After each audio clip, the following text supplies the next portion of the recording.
Meanwhile, if anyone have one or two questions, you can ask. Maharaj will answer.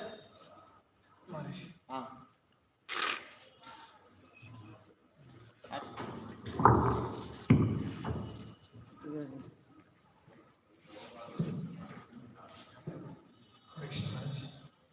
On request of one devotee, yesterday could not answer the question. So just asked this question. He's asking the paraphernalia that we use in the service of Lord. It can be of various things, the arti plate, or what all the items that are there, or even the plate on which we offer bhoga to the Lord. So can these things be utilized in the service of spiritual master and can be used for the Lord? Well, there's a rule that if something is used by a normal human being or even a devotee, you cannot offer it to the Lord. Just as if we eat something, then we can't take a piece of that and offer it to Krishna. So for the Lord, we have to give respect. So therefore, we offer the uneaten item or whatever, or if it's flowers that we can't offer to somebody else during the Devata and then offer it to Krishna. So in this way, things like paraphernalia is the same. So technically, if you want to do Guru Puja, you should do the Guru Puja with separate items, separate lamps, separate flowers, separate cloths, separate water, etc. There may be some circumstances where the items, like flowers are disposable or whatever, but other items like the plate or the lamp, maybe they're used over and over. So generally, we also try to keep those separate, even those should be separate. And so the Guru Puja plate is separate from the deity plate, for instance. Or if you're offering to Guru, then that plate would be separate from the plate that you offer to Krishna. So you would keep those things separate. Now, of course, there may be circumstances where there is no plate, there's even one plate, so they have to offer to everybody or whatever. So, but in most cases, we try to separate things completely so that we don't commit that fault of using the prasad from jivas and giving it to Krishna. Last question. What is the difference between faith and bhakti? They're distinguished. We often kind of equate the two things, faith and bhakti, same thing, but actually Jiva Goswami makes the point that faith is different from bhakti. And the reason is that faith is always considered the qualification for bhakti. So the qualification cannot be, if you're qualified for something else, you cannot equate it, it's prior. The faith is prior to the bhakti, before the bhakti, so that it cannot be the bhakti. So in other words, because we have faith, then we can perform bhakti. So therefore they must be different. So that's the logic behind it. But we could say that they're related, because both are not material. Bhakti is Swarup Shakti of Krishna, internal energy. And the qualification for that must also be spiritual. So even our faith is non-material. It also comes from the spiritual world in one sense, part of the Swarup Shakti or whatever. So therefore, but it's not actually the same thing, because faith is like a belief, whereas bhakti involves actions. We do things. We have different angas of bhakti, like hearing, kirtan, remembering. So these are either actions of the mind or actions of the senses, or the body or whatever. Whereas faith is just a belief, a confidence. So that's how it's distinguished. Of course, we can say that some of the acts of bhakti, like Atma-Nivedana, are also, we can say, mental or whatever. So some of them are mental or whatever. But the faith is more of a general type of this conviction in the Supreme Lord, conviction in the veracity of the bhakti scriptures. So that is what faith is. But then we have to put that into action by doing things. So that distinction is there. We can say that faith is the basis of bhakti. Yeah, it's the qualification, adhikar. So the qualification for bhakti is faith. If you don't have the faith, you can't start. If you don't believe in bhakti, you can't do it. If you don't believe the university is going to give you a degree, you won't go to that university. Fake degrees. We're not going to go there. You don't have faith in it. Then you have faith in it, like IIT is the greatest, whatever. Then you want to get into that because you have faith in it. If you don't have faith in it, then you won't go there. So faith is required for anything. So greater the faith, more the bhakti? Like that, yeah. If you have weak faith, Komala Shraddha, that is the Kanishta Adhikari, then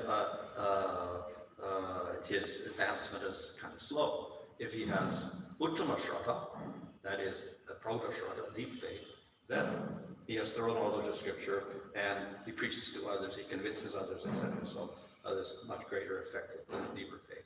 So faith is a qualification, but when we do bhakti, it does not disappear. It keeps increasing. And it supports the bhakti.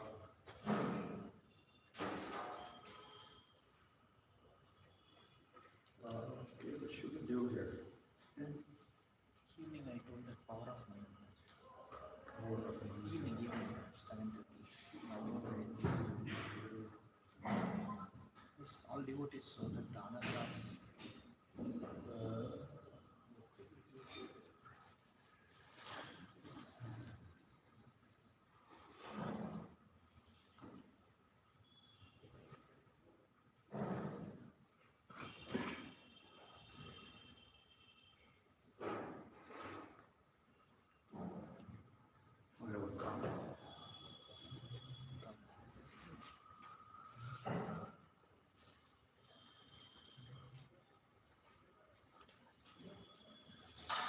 Namo Vishnavadaya Krishna Prasthaya Shrimati Bhaktivedanta Swami Niti Namani Namaste Saraswati Devi Gauravani Prachadane Nirvishesha Shunyavadi Prasthaya Shatadane Shri Krishna Chaitanya Prabhu Nityananda Sri Advaita Gadadhar Sri Gaur Bhaktivedanta Hare Krishna Krishna Krishna Hare Hare Hare Rama Rama Rama Hare Hare. So we often have questions about karma and how it operates and how your free will operates and how much of our life is controlled by karma. Of course, we don't have to worry about it if we have faith in the scriptures, because the scripture says by doing bhakti, all your karma is destroyed. So you don't have to worry about karma anymore. But nevertheless, everybody does have questions about karma, so we can talk about that a little bit. Yeah. So there are two aspects of karma. Of course, karma is a word that's a little confusing because karma means action. Any action is a karma. Because it comes from the root kara, which means karoti, to do. So it could be any type of action. That's one meaning of it. But then there's another meaning, karma, like in karma yoga. So that means particular prescribed actions, actions prescribed by scripture that constitute punya. And if you don't do them, it is a papa, it is a sin. And by doing those karmas, you get good karma.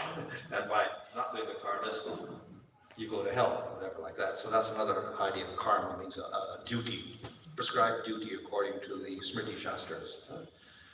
And then the other meaning of karma, of course, is what we call fate, the reaction we get for our different activities. But that reaction is not visible now, it'll happen sometime in the future lifetime. So that's also what we call karma. So that's the sense of karma that I'm taking now. That's the reaction to our sinful acts or whatever.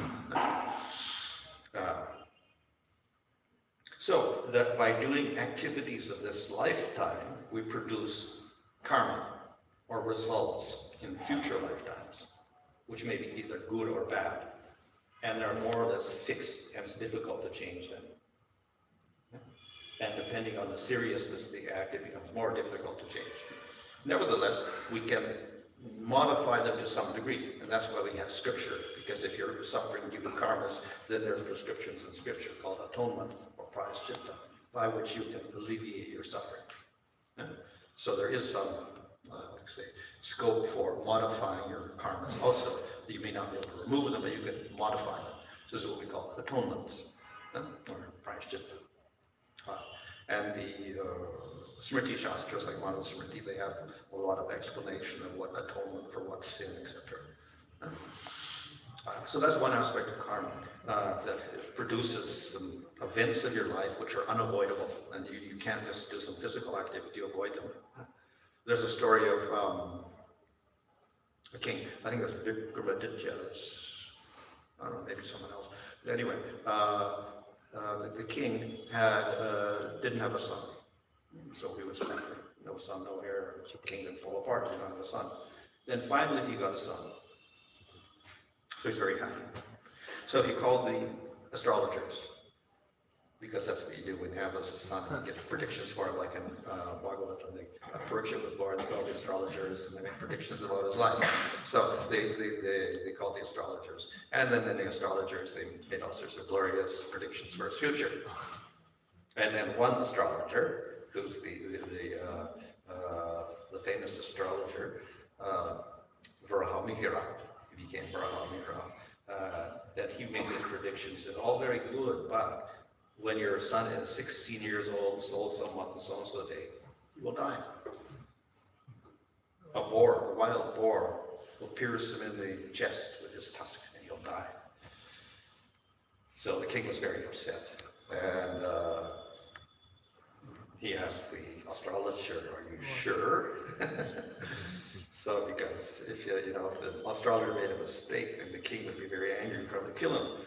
But then Rahara said, "No, I'm absolutely correct. It's going to happen. You cannot avoid it." So the king was very devastated, very afraid what to do. But then he was 16 years old, not now. So what could he do? He couldn't do anything. So then he just kind of peacefully. But when the 16th year came, then he began to worry. We got to take precautions. So therefore, he built up fences around the palace and stuff, so the wild boars couldn't get in.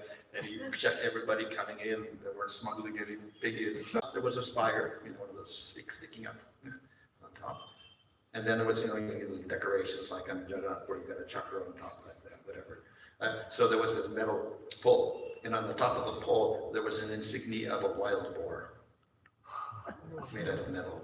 And just when he walked up there and was taking a breath, getting some fresh air, it fell over, and it hit him on the chest, and it pierced him. So in that way he died, through the tusk of a wild boar, who was made out of metal, bronze or something like that. So in that way, this story is there to illustrate the fact that sometimes you can't avoid your karma.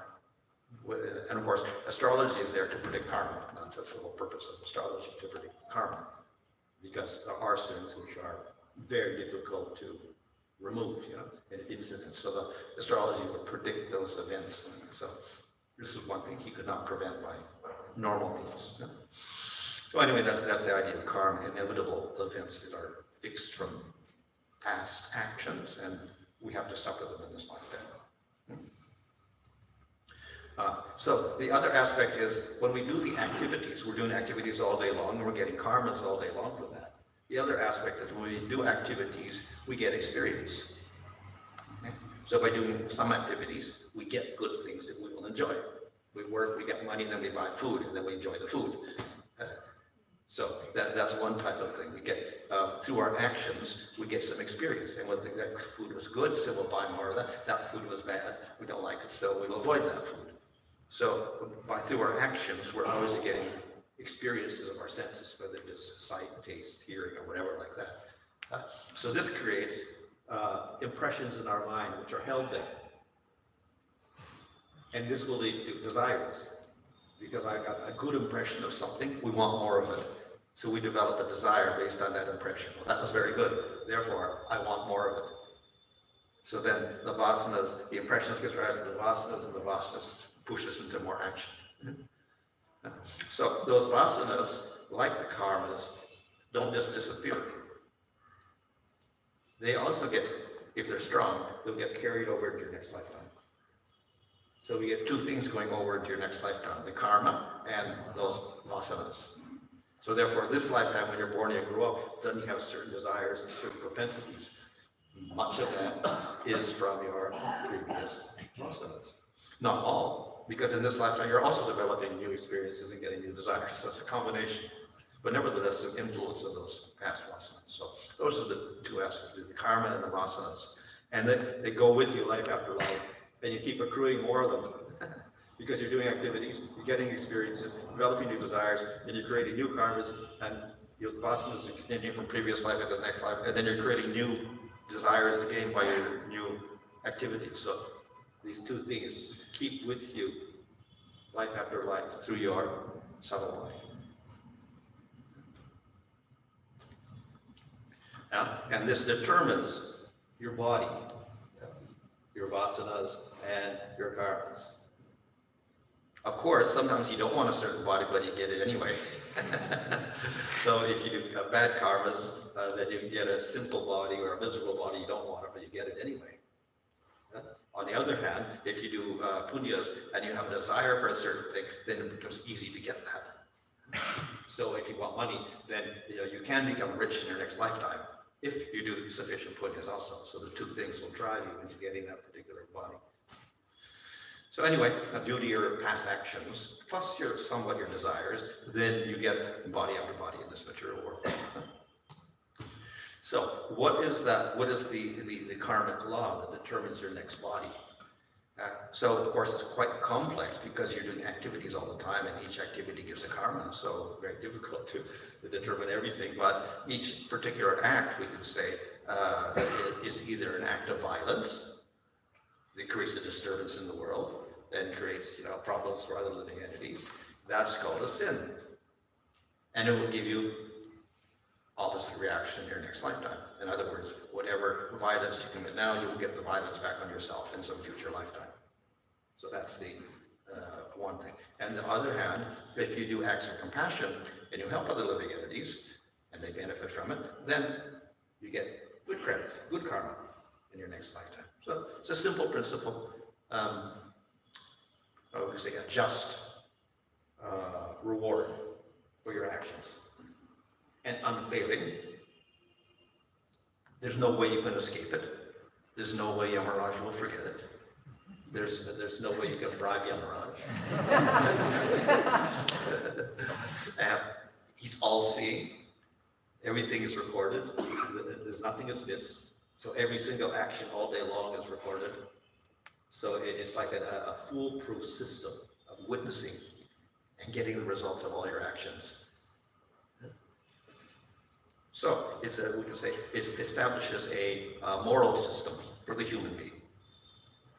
It does not operate for the animals. They don't accrue karma by their actions. If the dog barks or bites somebody, he doesn't get any karma for that.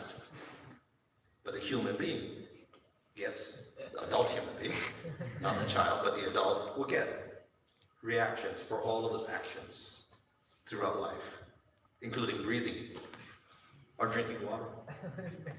Every single act has got a karma attached to it, which makes life very complicated.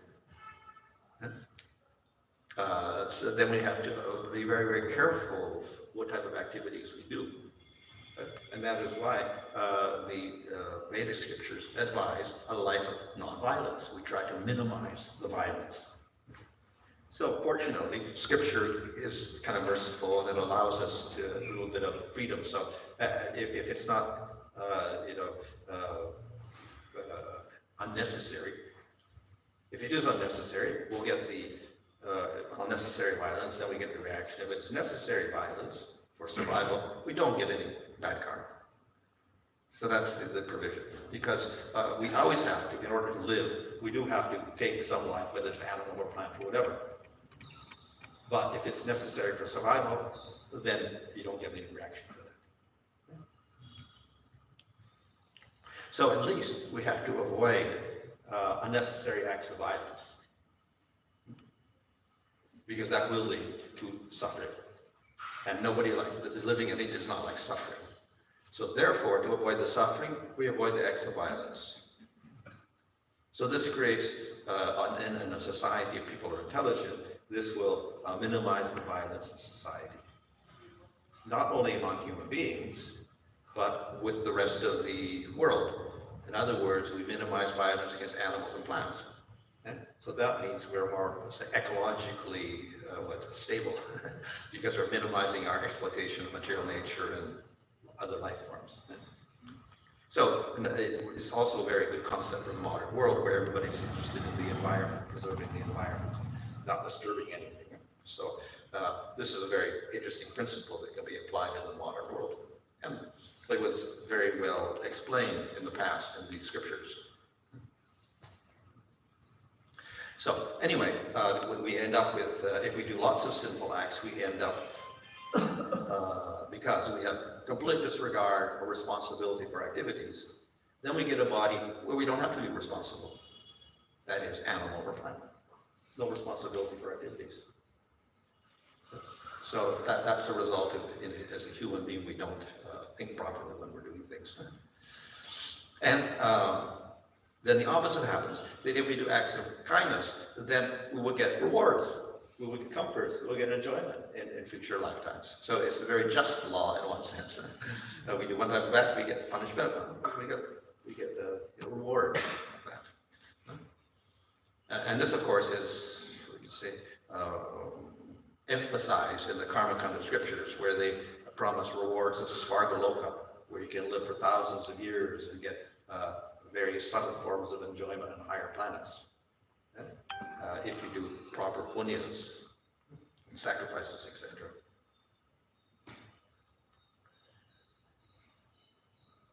So the idea is that we have so many karmas because we have so many activities. They all don't fit in one lifetime. In other words, you can't exhaust all of your karmas in one lifetime. There's too many karmas. So many of the karmas that you're holding in you now will not be expended in this lifetime, next lifetime, or next lifetime. They'll be all for maybe 100 lifetimes, 200 lifetimes in the future. You have karmas now. So even if you're to expend all your old karmas in this lifetime, you still have all these other karmas waiting for you for future lifetimes. Plus, you're also accruing more karmas in this lifetime because you're doing activities. And the reason for this is that, of course, we cannot trace out the beginning of our bodies in this world, and each body we're making karmas. Furthermore, some karmas don't last for one lifetime, they may last for 20 lifetimes. So we get the same karma lasting for 20 lifetimes. It's pretty serious. So we got all sorts of karmas that are lasting all sorts of times, coming up at all different times. And so very, very difficult to predict your next body because you got so many factors of karma from so many lifetimes operating. So therefore, we cannot always predict, mathematically what's your next body because of that. So it's very difficult to expend all your karmas because you're always adding new ones. No matter how much you expend by experiencing this lifetime, you're always increasing more in this lifetime. So you can't get out of the cycle of birth and death. And thus we have a wheel going around forever. A wheel has no beginning and no end. A circle has no beginning and end. Your karma has no beginning and end. So that's like the wheel of karma. Unending birth and death in the material world we call samsara, which is a wheel. So this is a Buddhist depiction of the wheel. And there we see in the little ring there, different types of bodies. We got human bodies, we got like Devata bodies, sage bodies, etc. Then we got some lower hellish bodies, ghostly bodies, whatever on the other side, the dark half. The dark half has the miserable bodies there, and the light half has the better bodies. So due to your karmas, you can get any of these types of bodies. So what the karma does, they give us certain circumstances in life. We get born in a certain place, to certain parents, with a certain body, and then we get, not all events, but certain events get fixed because of that. So the marriage may be fixed, the death date may be fixed, period of sickness may be fixed, etc. Different things like this get fixed by law of karma. However, in this lifetime, we're also doing activities. And by the choice of our activities, we can also produce results in this lifetime and also affect those particular karmas of this lifetime. So it's not that everything is fixed. So it's like a game in which certain things are fixed. You know that game? Monopoly? Some people do, some people don't. Anyway, you roll a dice, and then you, according to the number, you end up in a certain square. And then you can either purchase that property or not purchase it. And if you purchase it, then you can tax the next person that comes along and you get money out of him. And this way, the winner can buy up all the properties and everybody else is finished because they lose all their money because they have to keep paying taxes every time they land on something. So anyway, it's a game, and certain rules are fixed. You can't change the sequence of the properties or whatever. You cannot change the price of the properties. Like certain things are fixed. And then, of course, the dice are there, and they're also fixed numbers on them. But then there is variables. Yeah? One, you roll the dice one way, you make it 3, you make it 5, you make it 8, whatever, so there's some variable there, but that's all, you can't choose from that, that's your, luck or whatever like that. But then when you land on something, then you have a choice. I can take this and I'll use some money to buy it, or I can just not buy it because it's a waste of money or whatever. So you have a choice, plus you also have restrictions. You can't go in any other way, you can only go one way, you can't go backwards. You have to stick to the boxes, etc. like this. So there are choices within a fixed scenario. So that's like the life, there's certain things are fixed there, and then you have choices you can make at a certain time, and accordingly when you make those choices, you can get a good result or a bad result or whatever. So not everything is fixed in life. So our circumstances, which are the karma, plus our action will determine the results of this lifetime. It's not one way. We have choice as a human being. So that means that we cannot give the excuse that it was all karma. Everything I did was karma. Our actions are not the karma. The fixed circumstances are the karma, not the actions we're doing now. So when you make a choice and do a certain action, that's not karma. Why did you act so foolishly? It's my karma. It's your foolishness, that's all. And if you're foolish and you don't regret that, then you get some knowledge. And then you can reverse it. So you can change in this lifetime your choices also, by experience. So karma also is not a cruel thing that everything is fixed for you and you have to just sit in the prison and everything is chosen for you. No, you do have choices. So your actions will determine your future, not your circumstances. That's the proper way of viewing life. If we take a fatalistic view, so I can't do anything, then yes, everything becomes hopeless, and you can't do anything. If you don't want to do anything, your karmas will just go on, and that's it. Everything will be predictable for you. But if you desire to change, then you would use your intelligence and you do certain actions, then you can change it. I think this comes from the Panchatantra. Just as a chariot cannot run on a single wheel, in the same way, karma alone will not accomplish anything without human effort. So we got the karma running, but we also got your own efforts. The two things run together, and that determines your future. So not everything is fixed, that's the idea. Okay. So we have the karmas affecting us, but then if we choose to do the punyas, not the papas, not the sin, but the punyas, the good actions, we can get some improvement.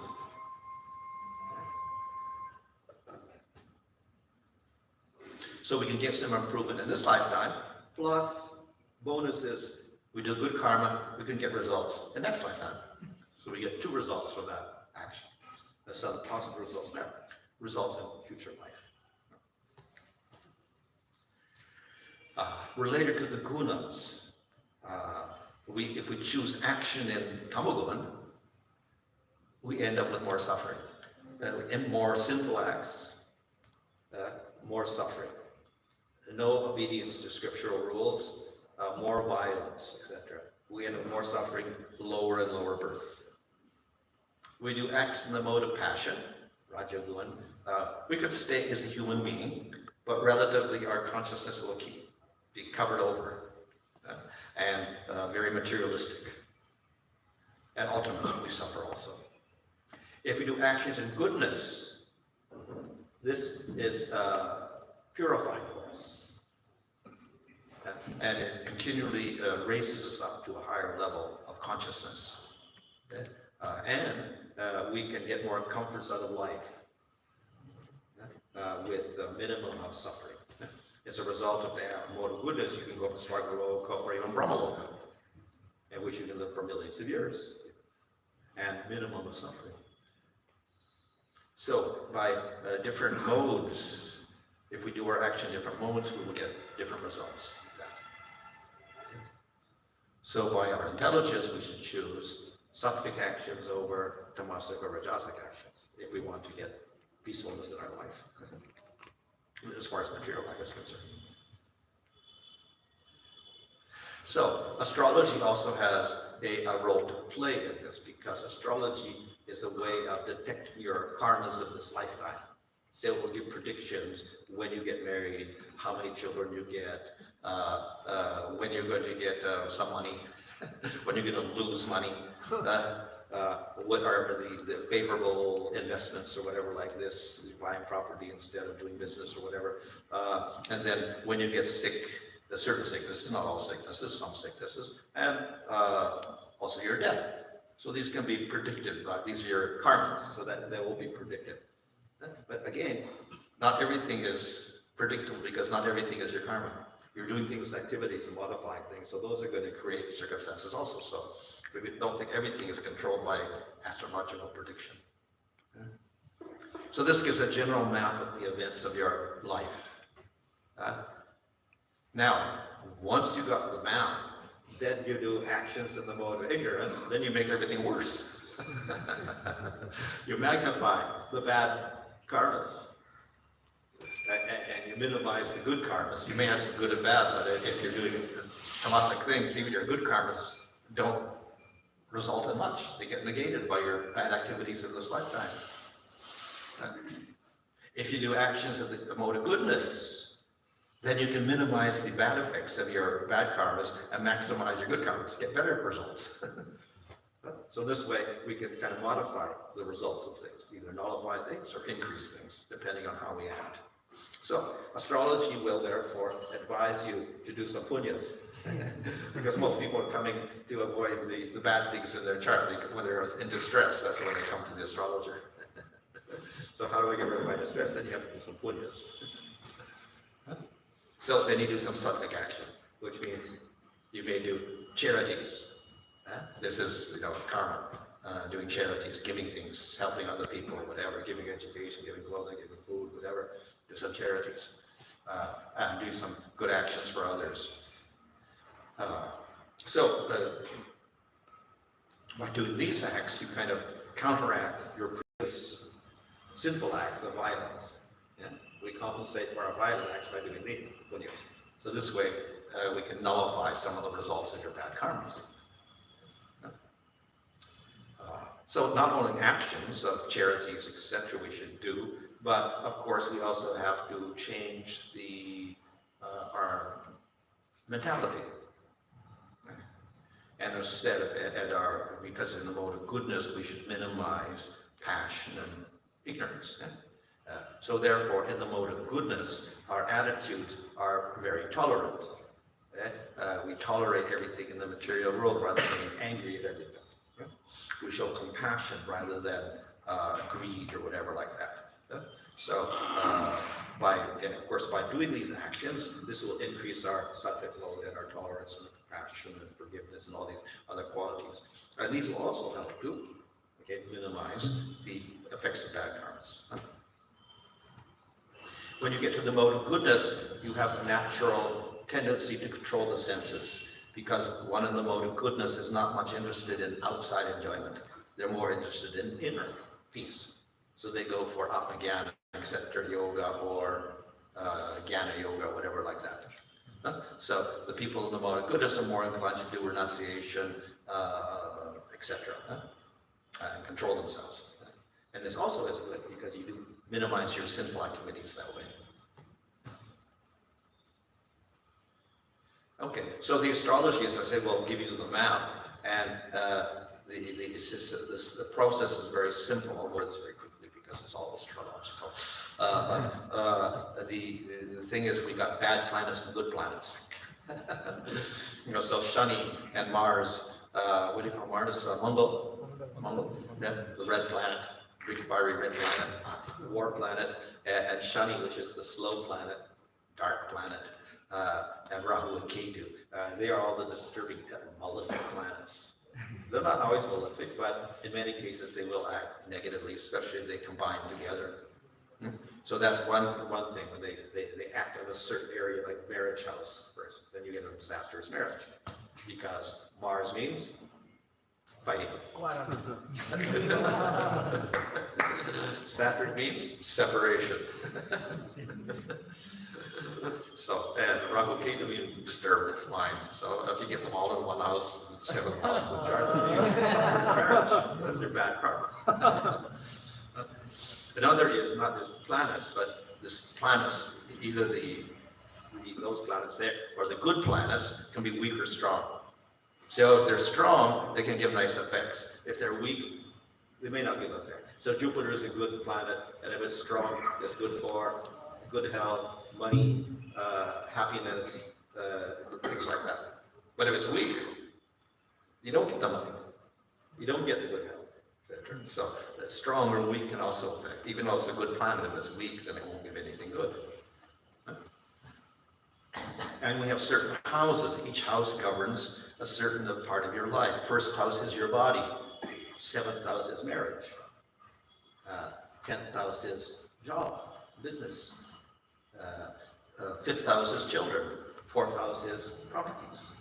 2nd house is wealth, like this. So each, there's 12 houses. So some of them are good, some are bad. So you get the planets all in the bad houses, it's very disastrous. So 6 is for sickness. So if you have like planets there, it's pretty bad. Or if they're in the 8th house, which is full of obstacles, then again you cannot succeed. So that's also bad. 12th house is losses. It's also not good. So if you got too many planets there, also is going to cause disaster here. Right? So in this way, we can make predictions, good or bad or whatever. Anyway, this is just the houses we're talking about here, the 12 houses. Yeah. So we all have different areas of our life, like, family life, education, job, health, marriage, etc. So this is divided up into houses in your chart. So we get 12 houses like this. And then the planets are situated here. Good planet, bad planet, weak planet, strong planet, situated in your houses. And then they'll affect that house. So 7th house, for instance, is the marriage house. And 1st house is your body and your personality. So if you get good planets in the 1st house, then you get a good personality. If you got bad planets there, like Mars and Saturn, then you have a rather cruel personality. If you have the bad planets in the 7th house, then you have a bad marriage. And if you have good planets, then a good marriage. So for each house where the planets are, then you get predictions like that. So this is the general prediction. Then you can do it according to time, when the marriage will take place, good or bad marriage will take place, etc. Because each planet rules a certain time in your life. So then we get the exact time when you're going to get the money, when you get the promotion, when you get the marriage, when you get the divorce or whatever. Like that. So the houses rule all aspects of your life, in terms of yourself, in terms of your body, etc. like this. Right? So like 10th house is for a job, it can also indicate your boss. 4th house is for house, properties. It also represents the mother. 3rd house is for brothers and sisters. It's also for travel. 2nd house is for close family members. It's also for money, like this, games. So everything in life can be categorized in some house, and then your planets are in that place, you can make predictions about it. So that's the general idea. There's the periods, certain number of years for each planet. And therefore, based on which planet is ruling that time, then you get the effect of that planet on your particular house. So that's how the predictions are made. And each planet has a certain number of years fixed. So you may start out with 10 years of Moon, then 7 years of Mars, then 18 years of Rahu, 16 years of Guru. So you get, if Guru is good, then you get 16 years of good luck, good karma. But if Shani comes next, if Shani's very bad.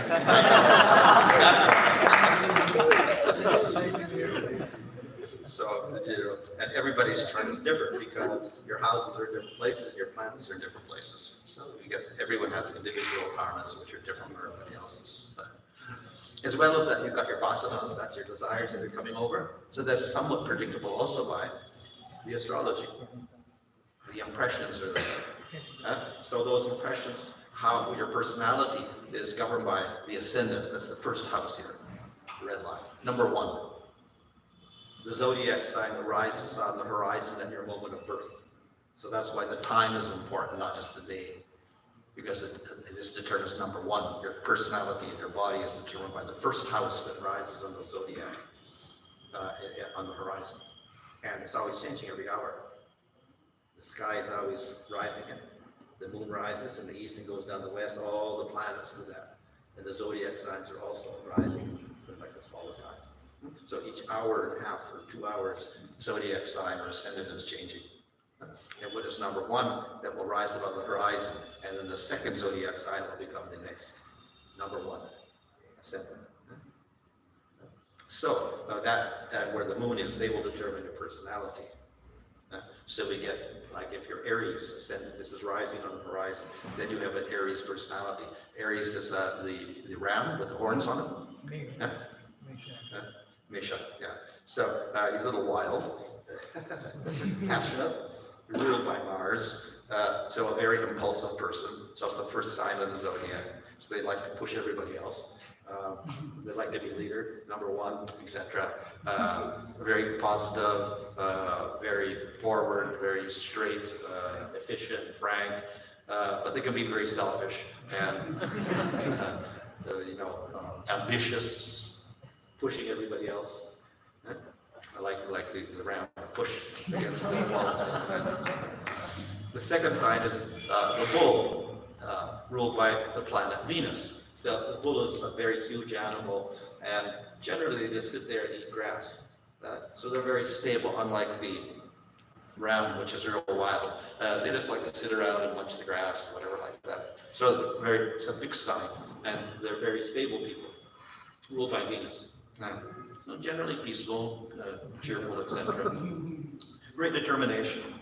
They can also, like the bull, can get angry sometimes. So they can also have outbursts as well. Generally, they're very stable. Sometimes they can also have outbursts like that. They can also be very possessive and greedy. The third sign is ruled by Mercury, Gemini. Gemini means twins. So these people are very dualistic. They like to do many things, not one thing. And they can change their personality. Sometimes they're like this, sometimes they're like that. It's hard to figure out their moods because they may change so often. And then they'll let talk a lot. You can't stop talking sometimes.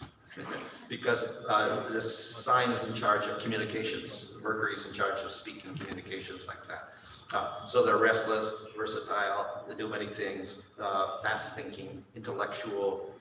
Mercury is the planet, and it's in charge of mind, intellect, buddhi. They can also be comedians, jokers, etc. Entertainers, talk a lot. Comedians will have maybe problem, Gemini, something like that. Negative quality is very unstable. Cannot make up their mind. They want to do everything. The fourth sign is quite different. A very emotional sign ruled by the moon, and it's the crab. The crab is the little animal that runs around in the sand like this, goes everywhere. So it's quite restless also. A very emotional sign, also a creative sign because the moon is for creation. Gentle, rather, let's say, passive also. Fifth is the lion. So the lion is the royal sign. So this is a very Kshatriya-like sign. They like to rule over everybody. Like the lion is the king of the jungle. So the person with the Leo ascendant or Simha ascendant may be a very dominating person who likes to boss everybody. But if they're good Kshatriya, then they will be very generous, compassionate, etc. If they have some defect in their ascendant, the Jupiter is something wrong with it, then they may also be overly autocratic.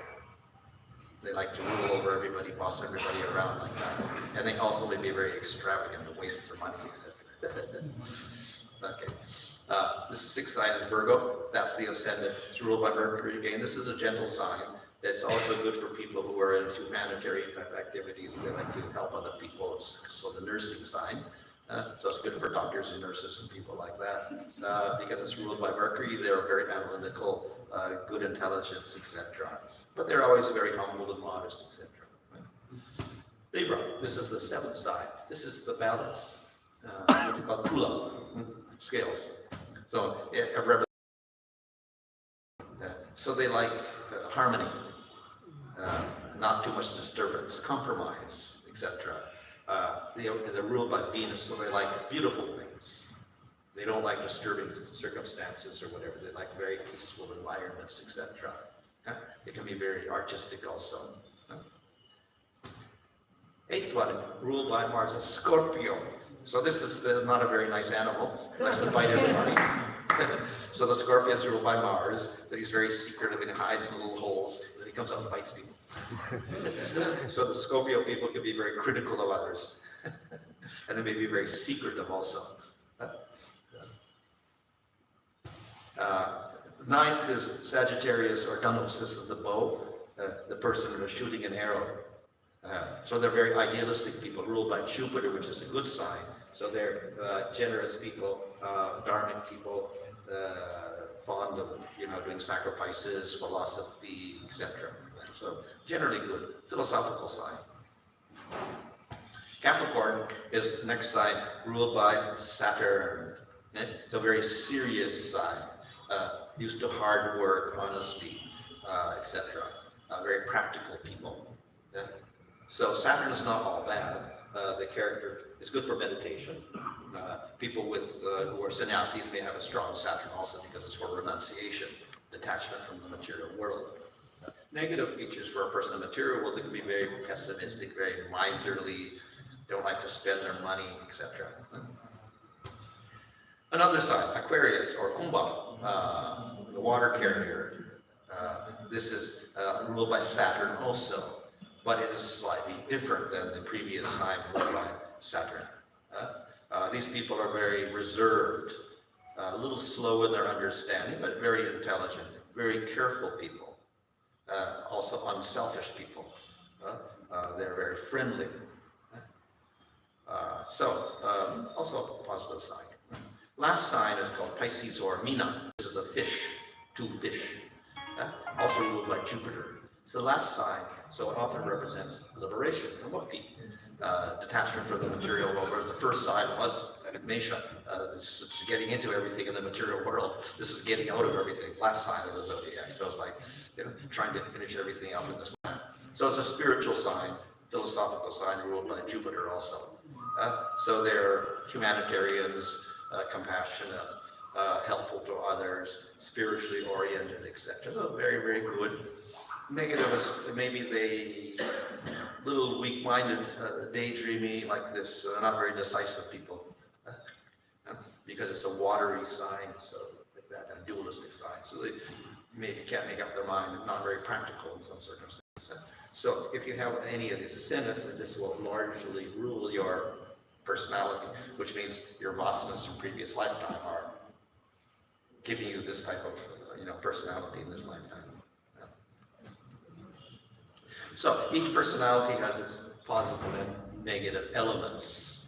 And if your ascendant is very strong, with a strong planet, good planets in it, very strong, and the Lord of the ascendant very strong, then you get the positive aspects of that ascendant coming.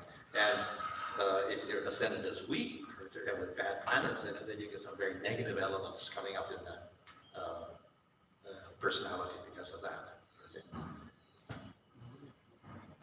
So, if we have bad personality, bad planets in your ascendant or whatever, what are we going to do about it? You can't get rid of the planets because once you're born, you're born. You can't recreate your birth. The planets, you got to remain here forever. So all you can do is make those planets, if they're bad planets, you can make them friendly. Or if they're weak, you can make them stronger. So one way of making them stronger is by gems. So you can increase, if it's a weak Jupiter, you can make it stronger by wearing a yellow sapphire, for instance. Or if your sun is weak, you can make it stronger by wearing a ruby, red for ruby. So each planet has a color and a gem attached to it, and you can modify the effects, increase the effect of a planet if it's weak by doing that. Of course, you can use other methods also, and you can do japa. And by that, you can also strengthen the planet or get rid of the bad effects. So those are the different gems attached to the different planets. So we get ruby, for instance, for a weak sun, or moonstone or pearl for a weak moon. We got Mars, if you want to strengthen Mars, then you wear coral. If you have a weak Mercury, this is not very good to have a weak Mercury because it's for intelligence, so you need a strong Mercury. So you increase the Mercury with emerald, greenstone. If you have a weak Venus, you increase it with diamonds. And if you want to increase Jupiter, you use yellow sapphire. And if you have to increase Saturn, then you use blue sapphire. And if, for Rahu, you have Gold. And for the Ketu, you have the calcite. So this is how you can increase the weak planets. Or if you can't decide, you wear them all. All right.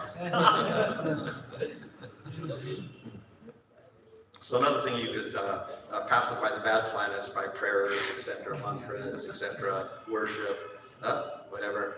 And we have planetary deities. For the sun, we have Rama. For the moon, we have Krishna. Mars, we have Nrsimhadev. Mercury, we have Buddha. Venus, we have Parsuram. Jupiter, we have Vamanadev. Saturn, we have Kurma. Rahu, we have Varaha. And Ketu, we have Matsya, Amina. So if you worship them, you can get rid of the bad effects of your planets or whatever like that. Okay. Or you chant mantras like for Rama or for moon. Or for Mars, or Shiva mantra, or for Mercury. For instance, if you have bad Mars in the 7th house, then you chant the Mars mantra. And worship Shiva to get rid of the bad effects. If you have weak Mercury, then you can chant Buddha mantra. For Venus, Parsuram mantra. For Jupiter, Vamana mantra. For Rahu, Varaha mantra. And for Ketu, Nina mantra. And for Saturn, Kurma mantra. Okay. You can do sacrifices, etc. So using those mantras, you can do worship, etc. Okay. Different types of worship. Okay. And that's easy. Okay. So the karma, you can modify your karmas, yeah, by different prashchittas, charity works, gems, japa, etc. You cannot destroy them. But if you do jnana yoga, you can destroy them. And if you destroy all your karmas, you get liberation, mukti. So that's the whole purpose of jnana yoga, to destroy all your karmas, no good or bad, so you don't take birth again. You're out of the material world. You can do that by discussing Vedanta and by renunciation. Or you can do Astanga yoga with pranayama and jhana, etc., and samadhi. And again, you can get mukti, destroy all your karmas. But it is a little bit difficult to follow these processes. So the easy way is bhakti yoga.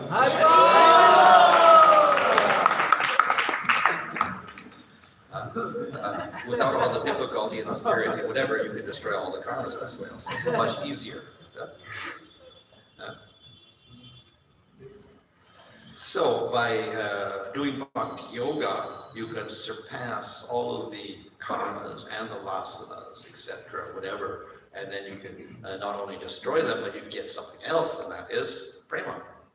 So we're not so much interested in destroying the karmas, we're more interested in getting the prema, but in the process of getting the prema, all the karmas are destroyed. So then you get a permanent position outside the material world, no more birth and death, plus you get spiritual world, which is not available in jnana or yoga. You get as far as destroying your karmas, but you don't get the prema. So in this one, we have different processes for affecting your karma. At the bottom, you have karma yoga and astrology and whatever, punyas, avoiding papa, etc., doing charitable works. In this way, we improve our karmas, get better material life. If we want to destroy the karmas, then we do jnana and yoga. But if we want to destroy the karmas and get prema, then we have to do bhakti yoga. So in this way, we have different processes for people who are. But if we're intelligent, we'll go for the highest process, which is bhakti yoga. Okay, fine. Any question? In case, like the next body, say take the example of Bharat Maharaj. Bharat Maharaj was a very pious king, and he, he was not supposed to get an animal body because animal body means is bad karma. Yeah. So next karma is just not about karma, but it's also about attachment. Yeah. Well, he didn't have bad karma, but he got that body because of attachment to the deer. And he got the attachment to the deer, despite him being on the Baba stage, he committed some aparad in a previous lifetime. So the aparad did not get destroyed, and it remained there when he hit Baba, and it affected him. So he got attached to the deer, and he gave up the worship of Vishnu. And when he died, he thought of the deer, so he became a deer.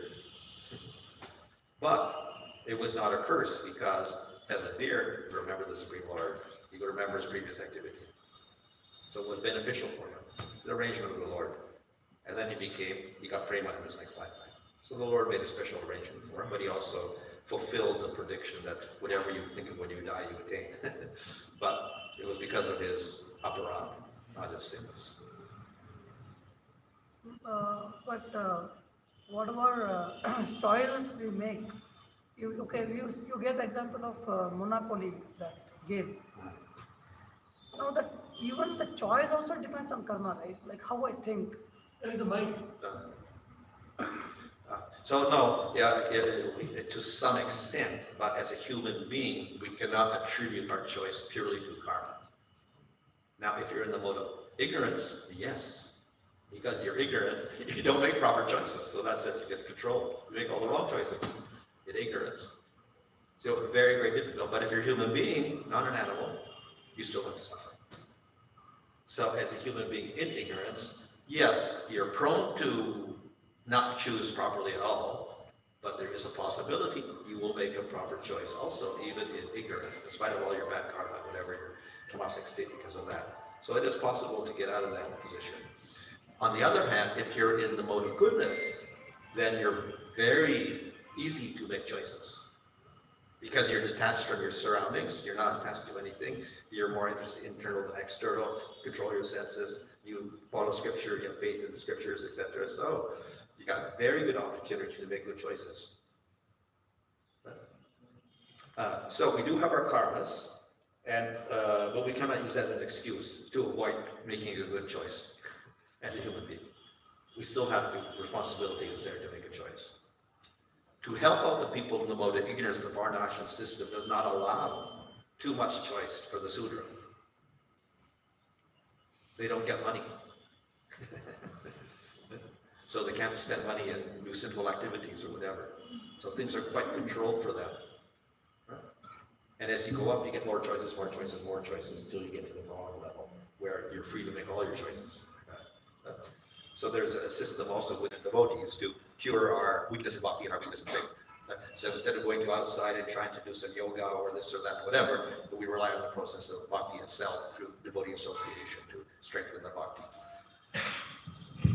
Hare Krishna.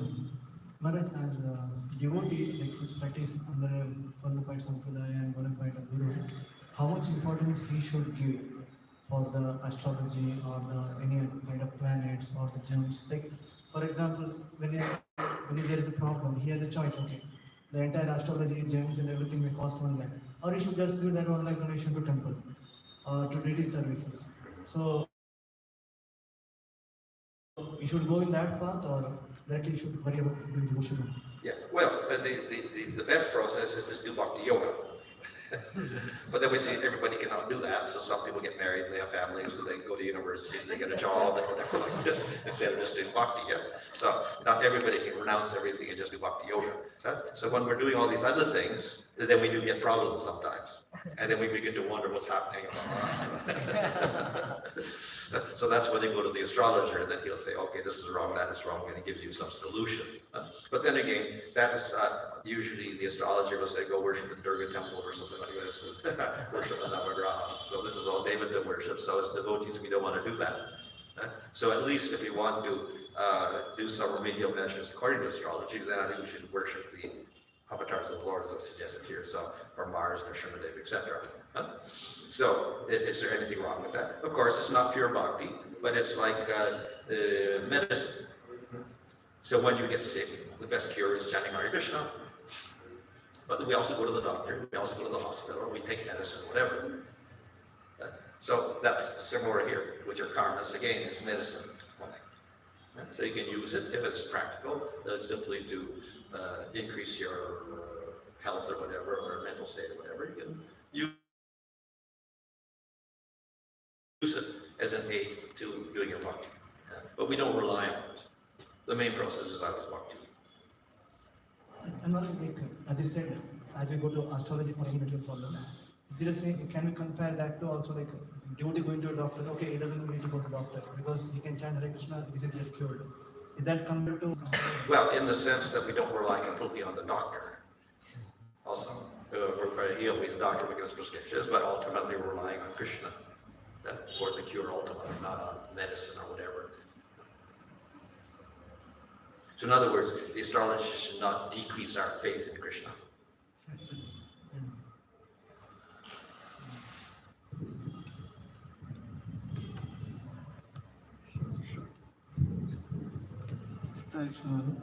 So, as I said, that association of devotees, you can, for that answer, you can, okay. Sometimes the relationship with the devotees also may not be so good. Then how come, how then you cannot take the process of bhakti also strongly? So a lot of disturbance there. So now how to overcome this? Well, we should try to choose some devotees who are more favorable rather than those who are causing disturbance or whatever. So devotees at the beginning stage may have anarthas or whatever, so that we may not be feel comfortable with them. So we try to seek out those devotees who are more peaceful and more congenial for our own particular sadhana or whatever. So we just have to seek out the proper devotees, that's all. And then associate with those devotees. How to reduce the mental chatter? How much of mental chatter? Well, by the end of Bhakti Yoga is a process again. You keep chanting.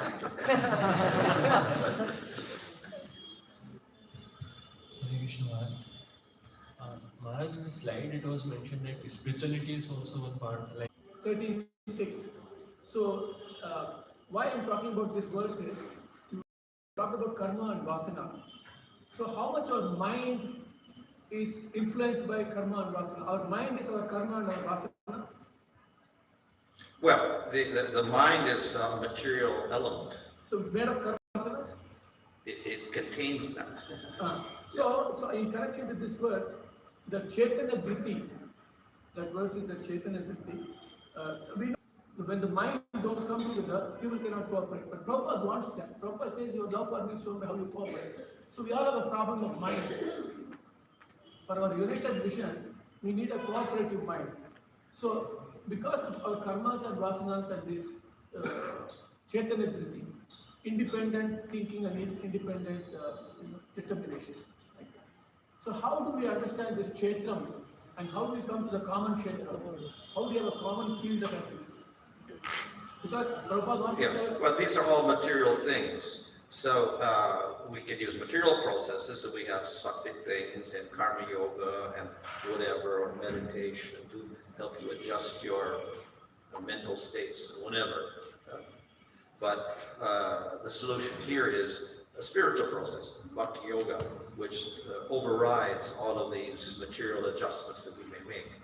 And automatically then, all of these other aspects of the mind and whatever get resolved if we follow the process of bhakti properly. So therefore, we can get harmonious mentality among devotees, etc., simply by the process of bhakti yoga, if it is performed properly. If it is done impurely, then of course we'll end up with again all of these problems that are resulting from the mind.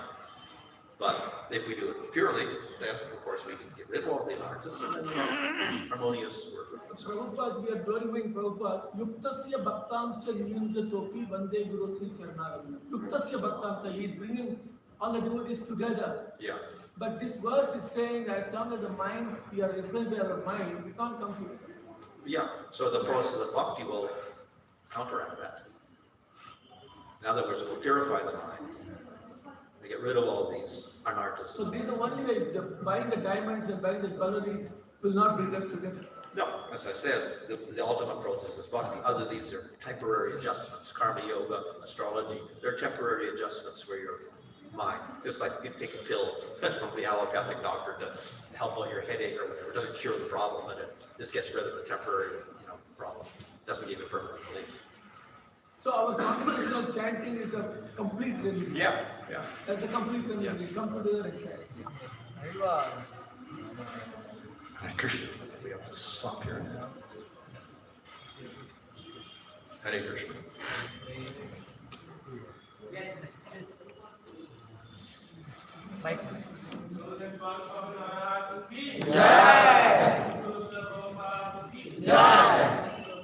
So there are some books, those who want can take. Harinam Chintamani, and then Purusha Srinivati by Bhaktivinoda Thakur, it's a wonderful thing. And then it's by Vishnu Chakravarti's 3 books. And then Krishna Bhajanamrita, and then Prema Bhakti Chandrika. So these are very, very simple. Those who want to live in Vrindavana mentally can raise your hand. Mentally in Vrindavana. Okay. They can buy this, at least one book. Brajarati Chindamani, Vishnu Chakravarti Vrindavan through the ears. Not by eyes. So those who want can take only this book also. It's just 100 rupees. You can pay in the book counter. Or if you want the set, it's very useful. And apart from that, Bhagavatam is there from Vishnu Chakravarti and Chaitanya Shikshamrita. Those also you can take. You can take from the Maharaj. This PPT is given to this brahmachari. Those who want PPT can contact him. What's your name? Give the Shamdas. So everyone can take this advantage of PPT from this devotee. So anyone wants this one? Okay, come on.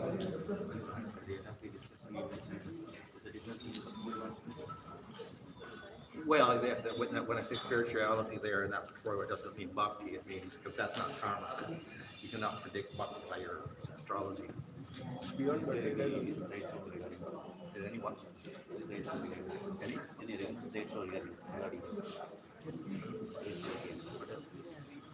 Yeah, as I said, it refers more to dharma, which is, something good and etc. Beyond birth,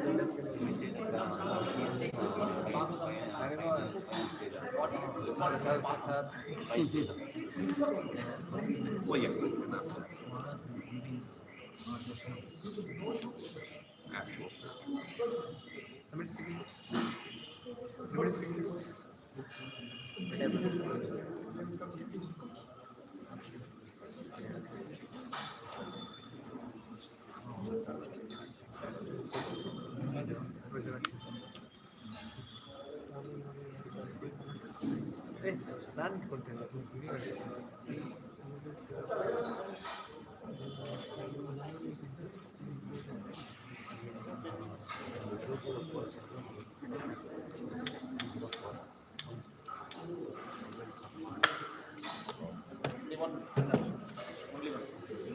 You can chant Hare Krishna. Hare Krishna, Hare Krishna, Krishna Krishna, Hare Hare, Hare Rama, Rama Rama, Hare. Thank you.